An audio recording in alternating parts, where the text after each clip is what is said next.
Eh bien, bonjour à tous. Aujourd'hui, je vais vous présenter ma seconde réplique de poing. C'est un Smith & Wesson SW40F de chez Cybergun. Comme on peut le voir, cette réplique est assez réaliste. Donc, c'est une réplique ACO2 dont la puissance est environ 1,2 joules ou 1 joule, ce qui est vraiment pas mal pour une réplique de poing. Elle a une portée d'environ 50 mètres et elle ne tire qu'en semi. C'est une réplique avec la culasse en métal et le corps en ABS. Donc la réplique est blowback. Donc comme on peut voir sur cette réplique, il y a certains marquages, dont le Smith & Wesson SW40F qu'on peut voir ici. Et ici Springfield MA USA. Là on a le petit marquage en anglais, caution avec le Made in Taiwan. Bon, ils auraient pu se retenir de mettre ça parce que ça gâche un peu la réplique. Et ici, le logo sur la poignée, Smith & Wesson, de chaque côté. Pour ce qui est de la visée, c'est style Glock, 2 points à l'arrière, 1 point à l'avant. Donc désolé pour les messages si ça vibre, c'est pas de ma faute. Donc pour les chargeurs, c'est un chargeur long full metal. Il existe chargeur court de 26 billes, donc moi c'est un chargeur de 41 billes. Donc pour le chargeur c'est simple, hein, on dévisse ça. Donc le mieux c'est avec une pièce, mais j'ai oublié de prendre la pièce, donc on dévisse. Je vais le faire assez rapidement. On insère la cartouche, on referme, on entend le petit tch et on se dépêche de refermer.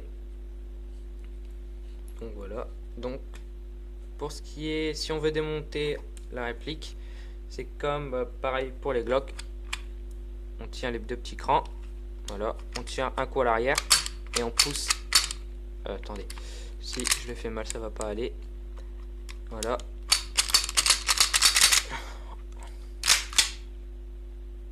Ah voilà.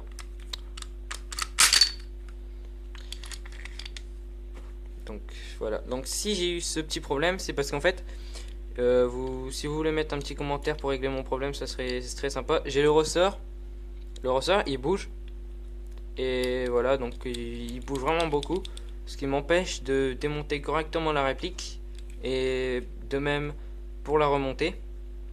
Donc des fois, je suis obligé de renlever la culasse, de bien remettre le ressort et de remettre. Donc des fois, ça peut me prendre jusqu'à 5 fois. Donc là, pour remonter, c'est très simple, hein. J'espère que ça va pas me faire le même coup. Ah bah non, vous avez de la chance. Et voilà, elle est remontée. On peut remettre le chargeur. Et donc la présentation de la réplique est finie. Donc je voulais préciser. Donc je sais que c'est une réplique de chez Cybergun. Donc pour plusieurs personnes qui pensent, qui disent ouais, Cybergun c'est vraiment une mauvaise marque, ne pas apprendre. Ça fait plus de 1 an que j'ai cette réplique. J'ai jamais eu aucun problème à part le ressort, mais ça doit vraiment pas être grand chose. Et je vous conseille cette réplique parce que niveau prix, elle est vraiment abordable. Niveau puissance, elle a vraiment une bonne puissance et une bonne portée. Une prise en main, moi j'adore. Surtout avec les chargeurs longs, une très grande capacité. Et donc pour la prochaine vidéo, donc comme je vous avais dit, normalement je devais faire le test de tir de mon AIKPA, mais sauf que ma bouteille de gaz elle a explosé, je ne sais pas comment. Donc ça va parce qu'il n'y a rien eu en dégâts. Donc je ferai certainement cette fois je ferai le test de tir de mon AIKPA et la prochaine ça sera le test de tir du Smith & Wesson.